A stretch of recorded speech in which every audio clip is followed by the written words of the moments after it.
I can't believe that you came into my life.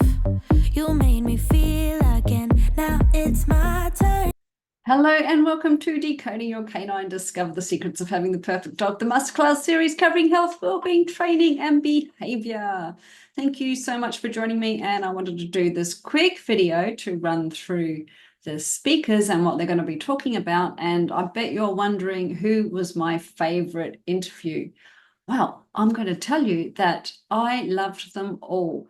And I think what you'll find with these interviews is that they each have a little nugget of something that's really going to resonate with you.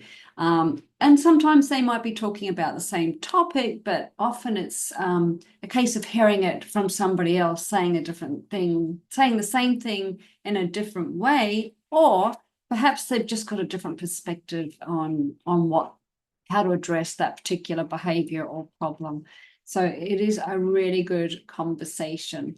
But firstly, let me run through day one speakers. So we have Matt Weisner, and his topic is called When No is the Only Way to Go. Now, you might think he's talking about saying no to your dog, but you would be wrong.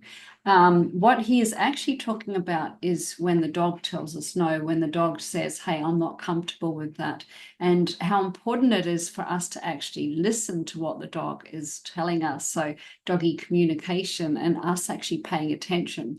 On day one also, which ties in very nicely with that conversation, we have Elizabeth Borg-Devar, and she is all the way over in Europe, in Norway, and her topic is a new path in dog training, the calming signals approach. So that is drilling down into a little bit of body language and what dogs do to help us know that they're feeling uncomfortable. So as I said, it ties in really nicely with Matt's talk as well. So it's recognizing what your dog is trying to tell you when they may be trying to calm themselves down and what we can do about it.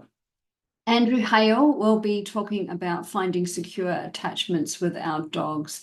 That's a really important conversation. I especially like it because I work with separation anxiety cases, and that secure attachment is really key. If anybody has ever looked into secure attachment theory in kids, it's all about having a solid attachment. You're the base for that child or for that dog, and that actually helps build their confidence. Marilyn Mealy will be talking about how to advocate for your dog's emotional and social well-being. And I think that is a good conversation. Sometimes it's really hard as a dog guardian to advocate for our dogs because maybe we feel judged by other people or we don't know how to do it. So it's important, A, to keep your dog safe, but B, to help build that relationship, to let your dog know that you've got their back. And Taryn Blythe, she is in South Africa. It will be talking about, so you have a reactive dog, now what? So that's going to be a really good conversation. Taryn is a Rotty person like myself. I don't have any Rots at the moment, but they are my heart dogs. And Taryn has beautiful Rottweilers that she goes hiking and things with. Beautiful. On day two, Sally Gutteridge. Now, this is a great conversation, understanding how to identify and heal canine trauma. That is, I don't think I need to say anything, is obviously if a dog has been through some horrible situation, A, we need to identify it, and B, then we need to heal it. But also, I think what is really important to remember around that conversation is that you might not consider something that happened as traumatic, but it's all about perception, and perhaps your dog does. So always keep that in mind. Mari Valgma from Estonia will be talking about how to speed up your dog's learning with patterns. And I think this is a good conversation as well. So patterns, I love her approach. It's a really interesting approach that actually, if the dog knows what's coming next, their learning is increased and it's quicker. So that's really important. And then Robin Bates, who is in the UK, we're going to be talking about adolescence and dogs and how to survive it. Anybody that has a teenager a teenage dog knows that they can be a little bit testing of our patience. So yes, it's a good conversation. And also remember that most dogs that are surrendered to shelters, and this is more an observation, I don't actually have the statistics, but they're generally in their teens. So we really need to have a look into that, why and what we can do about it. Jonna Devereux is talking about diversity. So feeding your dog for improved health and vitality. And feeding dogs, it can be really tricky and really confusing, but she breaks it down, and we explore sort of what we can do to add diversity into our dog's diet, but also to ensure that whatever we're giving them boosts their health and makes them better. Then we've got Dr. Rob Silver, who will be talking about mushrooms for pet health. Now, I don't know much about mushrooms, so I really enjoyed that conversation. I'm fascinated by it. I think I would really like to learn more about it, and I encourage you guys to watch that one, because probably if you're like me, you would never consider that mushrooms could be a really good thing to add to your dog's diet. So have a listen to that and tell me what you think. Day 3, we have 6 speakers on day 3. The first one is Michelle Stern, and this is a good conversation too. So why living with kids is hard for dogs. So, children and dogs, they can coexist, they can, but we need to put things in places to ensure that the dog is safe and they feel confident around the child, to ensure that the child or children are doing the right thing by the dog, all those sort of things. So it can be hard for a dog, especially if they're a shy, nervous type dog, to be around children. So what can we do to put in place to make that dog feel safer and more comfortable? Dr. Dennis Wormald, Dr. Dennis Wormald is talking about medications for behavior. Now, that is an important conversation. It's important because we don't I think it's important to recognize that not all dogs need to be on medication. I think that is something to be really aware of. But in saying that, some dogs need medication. If they're living in fight flight all the time, what can we do to help them get through that? And sometimes we do have to explore medication. It's definitely a conversation to have with your vet if you're looking at that or considering it, but watch this interview if that is the case. And again, especially if your dog steps outside the door and they're fearful of the world and they're living in fight flight and they can't think, because if a dog is like that they're not learning, they're not processing. And so if we can get them to the point where they can learn and process, then we can help them with the behavior. And it may not be forever as well. Lucy Anderson she's from New Zealand. Now, I was born in New Zealand, and I'm sure a lot of you probably think I'm Australian, but I'm actually a Kiwi. So it was lovely to talk to a fellow Kiwi. And her conversation is, ouch, that hurts, understanding the behavioral impact of pain in dogs. And of course, if we know that ourselves, if we're feeling pain, whether it's a headache or something else, we can get kind of grumpy, and that can impact our behavior. And obviously it's the same with dogs. So if we can A, recognize pain, and then B, recognize how it's affecting our dog, then we can do something about it. Gwen Bonnell, her conversation ties in nicely with Lucy's. So good energy, happy pets, a quick and easy wellness routine to keep your dog's tail wagging, and who doesn't want that? And then Tammy Tomlinson, something a little bit different, yoga for dogs. So what can we do to keep our dogs flexible and in zen? And then the next one is Pine Irwin, and we talk about how to safely adventure with your dog. Now, as someone that has recently started hiking with one of my dogs, couldn't take them all with me at once, I'm really loving it. But obviously there's, we have to be careful. Pine actually does paddle boarding and kayaking with her dogs and all sorts of things. She goes horse riding and takes them. She has the best life. Day 4, Sarah Surratt we'll be talking about puppies. So who doesn't love a puppy?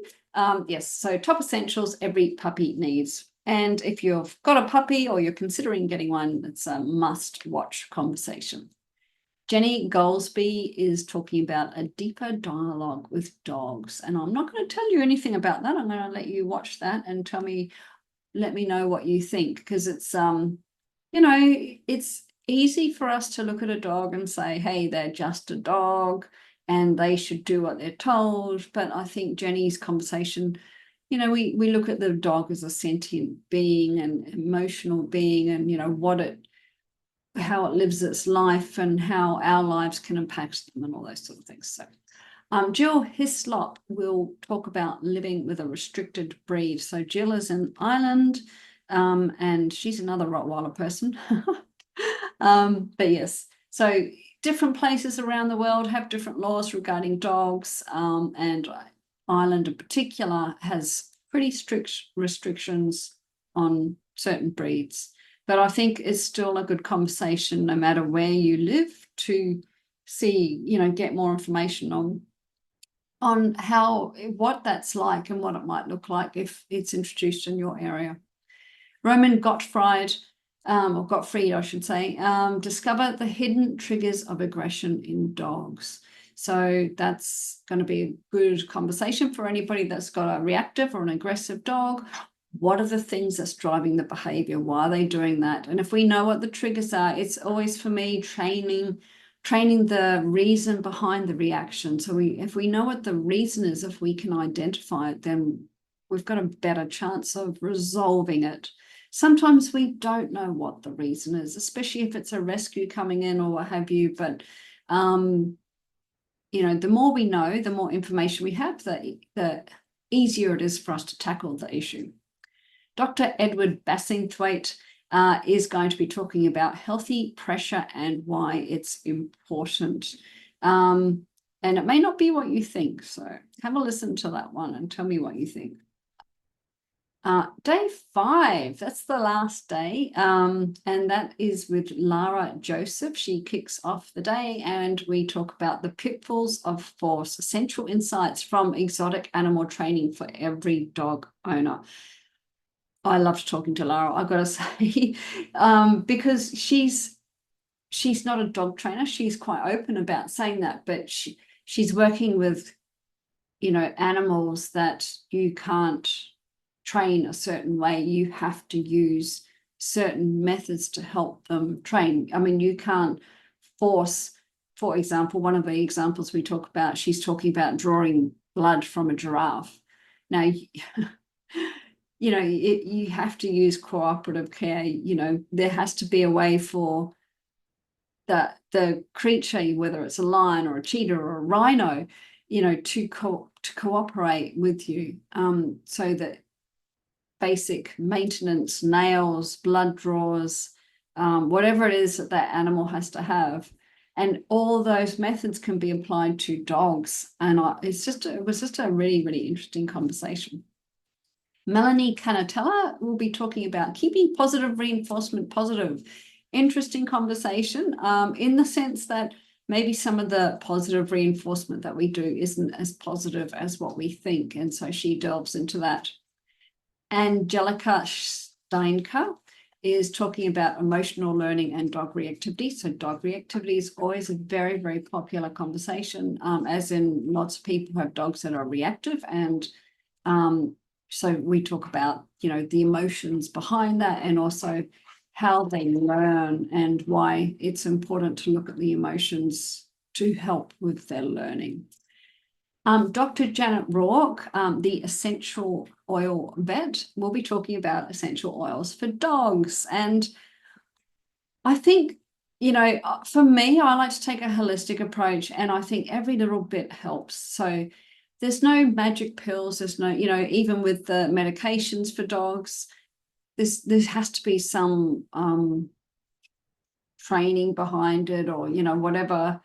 But essential oils for dogs is just a piece of the puzzle for me, and depending on what the issue is. So you can use them for allergies, you can use them for anxiety, you can use them for arthritis, you know, they have a huge application, and it's really well worth delving into her world, and learning more about how whatever your dog is struggling with, you know, how perhaps she's probably got some information on, well, I'm sure she definitely has information on how an essential oil might be able to help that dog with that issue.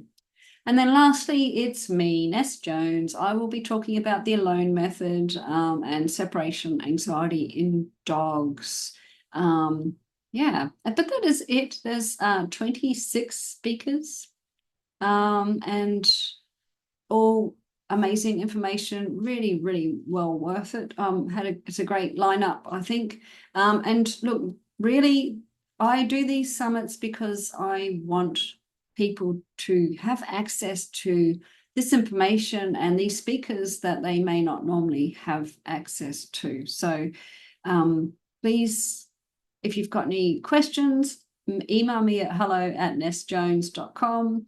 But other than that, enjoy the information. We kick off next week. And yeah, just for clarity, so I know people get confused, I will be releasing it at 6 a.m. in Brisbane, Queensland, Australia, and my time, actually 5:55. Takes a while for the emails to go out because there's so many of them.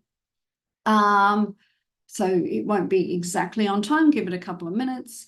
But that will actually be, depending on where you are in the world, if you're in the US or the UK or somewhere in Europe, it will be Sunday, December the 1st, in the afternoon, evening, depending where you live. And as I said, for Australians, it'll be 6 a.m. where I am. It'll be 7 a.m. in Sydney.